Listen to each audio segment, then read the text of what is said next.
ये सब नाले जो हैं ये माइनिंग खनन माफिया ने जो है ये खत्म कर दी हैं। ये खनन माफिया ने नीचे से बजरी निकाल के रेता निकाल के अपने घर में सोना भरा है। तो मैं बताऊं आने वाले दिनों में डीएमओ साहब के ऑफिस के बाहर हम ऐसा हल्ला बोलेंगे कि इनकी नौकरी तो नौकरी रही, ये दोबारा रजौरी में भी नहीं आएंगे, क्योंकि लोगों के घर पानी खत्म कर दिया। लोगों की जो देखें आज की डेट में जीने के लिए सबसे जरूरी क्या है? पानी है, कपड़े धोने हैं, नहाने हैं, लोगों की जमीनें। मैं खुद किसान के घर से हूं, इन्होंने किसानों का बिल्कुल बेड़ा गर्क कर दिया है। तक रजौरी में हर वो नाला जो है वहां पे माइनिंग का, आप माइनिंग की हालत जाके देखें, ऐसी ऐसी हालत बनाई है, पानी तक नहीं है नदी में। तो आम आदमी के लिए पानी जरूरी है, माल मवेशी के लिए पानी जरूरी है। इतनी माइनिंग क्यों हो रही है और पानी की जो इतनी बड़ी परेशानी आ रही है लोगों को, वो सिर्फ माइनिंग की वजह से आ रही है। नाले निकल चुके हैं, इतने बड़े बड़े 50-50 फुट के खड्डे निकाल दिए, पानी सारा जो जमीन के नीचे जा चुका है। आम आदमी जो है वो इस चीज में सफर हो रहा है। हमारे एरिया में जाके देखिए, फार फ्लंग एरिया जो पिछले ऐसी ऐसी जगह पे मैं नाम मेंशन करके बताऊंगा तो ये सब जो है टारगेट में आ जाएंगे। मैं इतना जरूर कहूंगा एडमिनिस्ट्रेशन के कि जो गलत तरीके से माइनिंग कर रहे हैं उनको बंद करें, जो ब्लॉक इशू किए हैं उनके तौर तरीके से माइनिंग करें, हमें कोई एतराज नहीं है। इस मौसम में लोग हर दिन दरिया में 2 से 3 लाख लोग नहाते थे, कपड़े धोते थे। आज की डेट में अगर वो कपड़े धोने तो नहाने जाते हैं, सबसे पहले वो अपनी जान जोखिम में डालते हैं, वो अपनी जान दे देते हैं, क्योंकि उनको पता नहीं है इन्होंने खड्डा कौन सी जगह किया और खड्डा कौन से लेवल का किया हुआ है। जब तक ये इलीगल माइनिंग रुकेगी नहीं, वाटर क्राइसिस खत्म नहीं होंगे।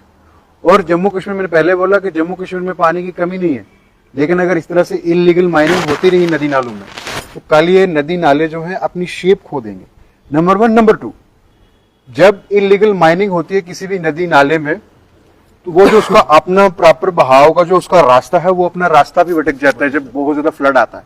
पानी आ रही है, हमें टेम्परेचर इतना ज्यादा है और पानी की सबसे बड़ी परेशानी आ रही है हर गांव में, हर विलेज में, हर एरिया में। और वो परेशानी किस वजह से है? माइनिंग की वजह से। कुछ ब्लॉक जो मेंशन किए गए हैं उनके अलावा लोग माइनिंग कर रहे हैं उन एरियो में, उन एरियो में माइनिंग कर रहे हैं। मैं नाम लेके नहीं बताऊंगा। डिस्ट्रिक्ट रजौरी में हर वो नाला जो है वहां पे माइनिंग का, आप माइनिंग की हालत जाके देखें, ऐसी ऐसी हालत बनाई है, पानी तक नहीं है नदी में।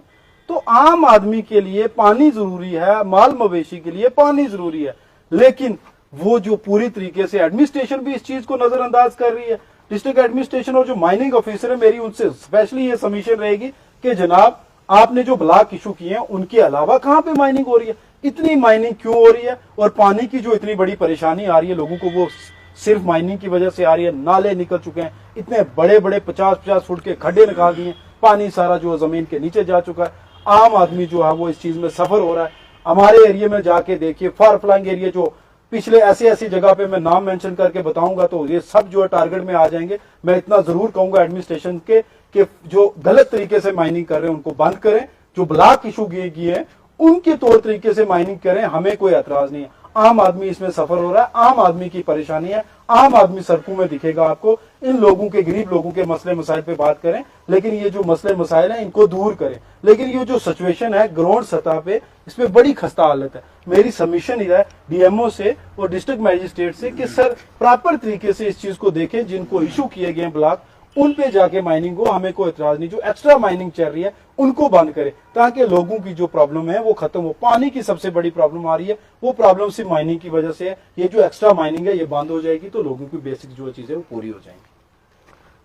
देखें, जैसे कि आपको पता है एक मनावर नदी जो रजौरी में सबसे बड़ी नदी थी, जहाँ पे लोग अपने कपड़े धोते थे, नहाते थे। आज दिन इस गर्मी का तापमान जो देखा आपने कितना बढ़ चुका है।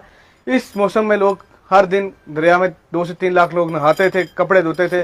आज की डेट में अगर वो कपड़े धोने तो नहाने जाते हैं, सबसे पहले वो अपनी जान जोखिम में डालते हैं, वो अपनी जान दे देते हैं, क्योंकि उनको पता नहीं है इन्होंने खड्डा कौन सी जगह किया और खड्डा कौन से लेवल का किया हुआ है। देखें, जो हमारे डीएमओ साहब हैं उनको एडिशनल चार्ज मिला हुआ है।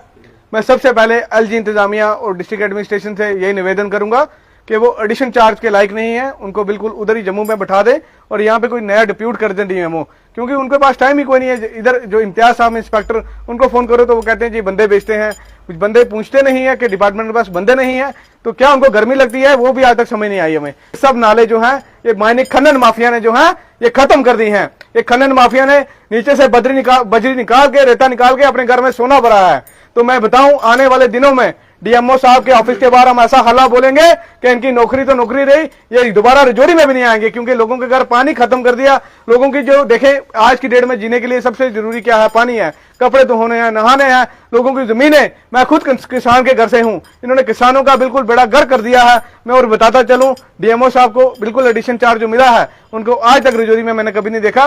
मेरी उनसे ये रिक्वेस्ट रहेगी, सर यहाँ आप एडिशन चार्ज जम्मू का संभाले, यहाँ भी देखें, नहीं तो यहाँ रजौरी के जो लोग हैं आधे दरिया में डूब जाएंगे और आधे पानी के बिना मर जाएंगे। तो मैं डिस्ट्रिक्ट एडमिनिस्ट्रेशन से और इंतजामिया से ये अपील करूंगा, ये खनन माफिया जो हैं इनको भी कहीं ना कहीं आप इधर ये जो दरिया से इतनी सोने की बजरी निकाल रहे हैं इनको थोड़ा सा कंट्रोल करें, नहीं तो लोग डूब डूब के अपनी जानें देंगे। शुक्रिया।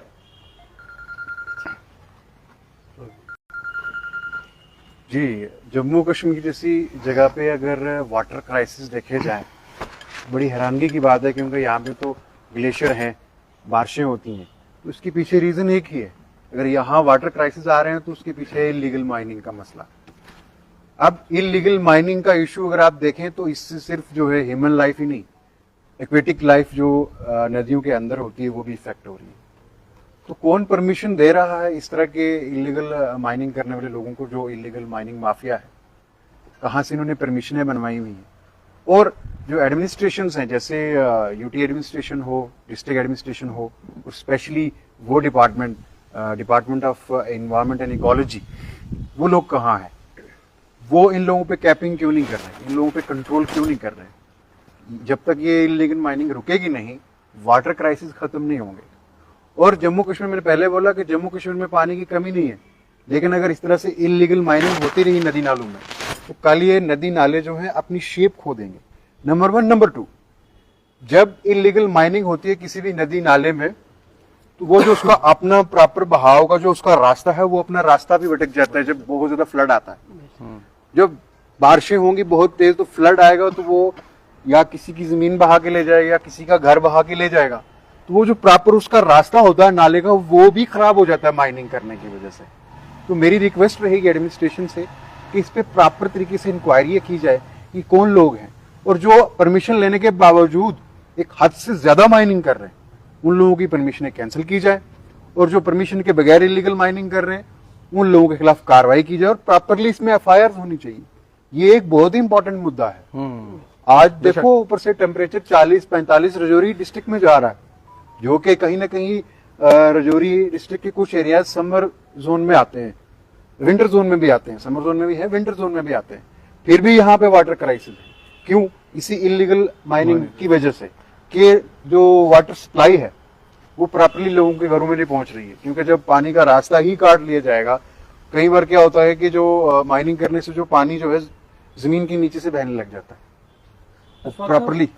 इसी बीच में देखा गया है कि जहाँ पे गवर्नमेंट द्वारा ये गाइडलाइन दी जाती है, ये क्राइटेरिया है कि पॉकलैंड का इस्तेमाल नहीं करना, जेसीबी से माइनिंग करनी है, लेकिन उसके बावजूद पॉकलैंड लगाई जाती है, बड़ी बड़ी चेन वाली मशीनें उनका इस्तेमाल किया जाता है, और इस तरह की डिगिंग से कितना नुकसान जो है आने वाले समय में और लोगों को होने वाला है। सबसे पहले मैं आपको बताऊं कि आप जो बोल रहे हैं कि जो गाइडलाइन बनाई जाती है, गाइडलाइन जो डॉक्यूमेंटेड की जाती है, जो डॉक्यूमेंट पे लिख के गाइडलाइन इशू की जाती है, अब जो क्रिमिनल है, जो पहले ही मिसक्रिएंट है, वो एक सिर्फ गाइडलाइन इशू करने से डरेगा नहीं। अगर किसी ऑफिस से, किसी अथॉरिटी से कोई गाइडलाइन इशू हो रही है, तो उस अथॉरिटी को प्रैक्टिकली, फिजिकली स्पॉट पे जाके देखना चाहिए कि उनकी जो गाइडलाइन उनकी ऑफिस की तरफ से इशू की है, क्या वहां पे उनका पालन हो रहा है। और जो ये डिगिंग का आपने सवाल किया, ये डिगिंग जितनी ज्यादा ये बढ़ेगी, इतना ज्यादा एनवायरमेंट इफेक्ट होगा, फ्लड्स आएंगे। आपको पता है कि जब नदियों के, मैंने पहले बोला कि जब नदी नालों के रास्ते खराब कर दिए जाते हैं, प्रॉपर्ली नेचुरली जिन रास्तों से वो चल रही होती है, माइनिंग करके उनके रास्ते खराब कर दोगे तो वो जाके जब फ्लड आएगा, बारिशें तेज होंगी, तो किसी के घर में घुसेंगे, वहां से उसका घर बहा के ले जाएंगे, किसी की जमीन बहा के ले जाएंगे। तो ये नेचर के साथ टोटली एंटी नेचर एक्टिविटी है। आप नेचर के साथ खिलवाड़ कर रहे हैं, आप नेचर को जो है मधु कर रहे हैं, दावत दे रहे हैं कि आइए हमारे घर बर्बाद करें। आप नेचर को एक्सप्लॉइट कर रहे हैं। ब्लॉक इशू किए गए हैं, वो अपने काम करें, वो भी उस तरीके से ना करें कि परमिशन से बाहर जाके जो क्राइटेरिया बना है, अखलाक साहब ने जो, अशफाक साहब ने जो बताया, जो ऑर्डर बने होते हैं, उस क्राइटेरिया से बाहर जाके ना करें, क्राइटेरिया के अंदर रह के करें। और जिनको इलीगल माइनिंग, जिनको परमिशन ना मिलती, जो इलीगल तरीके से करते हैं, जो रात को 10 बजे शुरू करते हैं, सुबह 4 बजे तक माइनिंग चलती है। और फोगलैंड की बात की आपने, फोगलैंड अलो ही नहीं है वहां पे, पॉपलैंड अलो ही नहीं है, चेन वाली मशीन वहां पे, सिंपली अगर कोई मशीन, वो भी परमिशन वालों को, सिंपली मशीन टायर वाली जो जाती है बीच में, सिंपल काम करे, जिनको माइनिंग का काम दिया, जैसे रोड कंस्ट्रक्शन चल रही है, जैसे कहीं गवर्नमेंट की कोई जैसे जेजेएम की स्कीम में कहीं कंस्ट्रक्शन चल रही है, कोई कंस्ट्रक्शन गवर्नमेंट की चल रही है, वहां पे अटैचमेंट के लिए जो है यहाँ पे ब्लॉक इशू किए जाते हैं। ऐसा थोड़ा ही कि अपने घर समेरो, अपने घर सोने से बना के रख लो। आम आदमी जो है वो आपको दिखेगा कच्चे घरों में, आम आदमी दिखेगा आपको पानी के बिना। आज हर गांव में मेरे साथ चलिए, मेरे फार फ्लंग एरिया में चलिए, वहां पे पानी नहीं है। क्यों? क्योंकि नदियों में पानी सूख गया, इनकी वजह से जो है नाले खत्म हो गए। इस चीज में सेक्रेटरी रह चुके हैं, डायरेक्टर की पोस्ट से वो वापस यहाँ पे आए, उनको पता है कि माइनिंग कितनी खतरनाक हो सकती है आम आदमी के लिए और पब्लिक के लिए। लोग क्या तवक्को रख रहे हैं अब एडमिनिस्ट्रेशन से? देखिए, लोगों को विश्वास है कि एडमिनिस्ट्रेशन हमारे लिए बेहतर सहूलियात लाएगी, लेकिन लोग आज भी इस भरोसे में है कि एडमिनिस्ट्रेशन बेहतर, जेजेएम की जो स्कीमें लगी है, पाइपें लगी है, पानी पाइपें आज भी सूखी है, हाथ लगाओगे करंट लगेगा क्योंकि गर्म हो जाती है, पानी है ही नहीं है बीच में। ये सिर्फ कहने की बातें थी। एडमिनिस्ट्रेशन से आज भी लोग भरोसे पे बैठे हुए हैं कि यार आज कुछ नया बनेगा, आज कुछ नई सोच आएगी, आज कोई नया डीसी आएगा हमारे लिए बेहतर सोचेगा, आज कोई नया डीएमओ आएगा हमारे लिए बेहतर सोचेगा। लेकिन ऐसा कुछ नहीं है, भरोसा जताया जा रहा है, काम नहीं हो रहा है। अगर काम होता तो बेहतर होता। इससे पहले भी लोगों ने प्रोटेस्ट किया है माइनिंग, इलीगल माइनिंग पे। काफी लोगों ने रोडें भी बंद की हैं, रास्ते बंद किए हैं। देखें ये जो कोई सुनता नहीं। ये देखें जो खनन माफिया हैं, इनको आप एक जैसे ड्रग्स पूरे समाज को तबाह कर गया था, उनको भर भर के जेलों में ठोका है। इनको भी कोई ऐसे इंतजाम करना चाहिए कि वापस ये बाहर आके इनको पता चले कि खनन माफिया ने जो हालत की है। आपने बताया प्रोटेस्ट किया है, मैं आपको बताता चलूं, इनको प्रोटेस्ट से या इनकी धमकियों से हमारी टीम कोई डरने वाली नहीं है। मैं आपको बताता चलूं, इनकी जो हालत है ग्राउंड लेवल में, इन्होंने लोगों के घर तबाह कर दिए हैं, लोगों के घर खत्म कर दिए हैं। जब पानी अपनी शेप लेगा, वो घर भी लेके जाएगा और बंदों को भी साथ में लेके जाएगा। आप देखें पिछले 6 महीने में देखें, आए दिन बंदा डूबता है। वो किसकी नेग्लिजेंसी है? वो माइनिंग डिपार्टमेंट की नेग्लिजेंसी है, ये खनन माफिया की भी नेग्लिजेंसी है। ये खनन माफिया ने ये ठेका लेकर रखा है कि लोगों को डुबाओ और लोगों को मरे लोग। बाकी इनका कोई क्राइटेरिया नहीं, इनका काम है बजट निकालो और घर का सोना बनाओ बस। मैं डिस्ट्रिक्ट एडमिनिस्ट्रेशन डीसी साहब से मैं बिल्कुल आपसे अपील करूंगा कि आपको हम 1 हफ्ते का टाइम देते हैं, आप इन पे नकेल खसें, नहीं तो हमें कलर चौक बंद करना पड़े वो बंद कर देंगे, हमें और लेवल तक जाना पड़ेगा, हम वो भी करेंगे। बट ये लोगों के साथ जो खिलवाड़ हो रहा है, लोगों की जिंदगी के साथ खिलवाड़ हो रहा है, ये खिलवाड़ हम नहीं करने देंगे।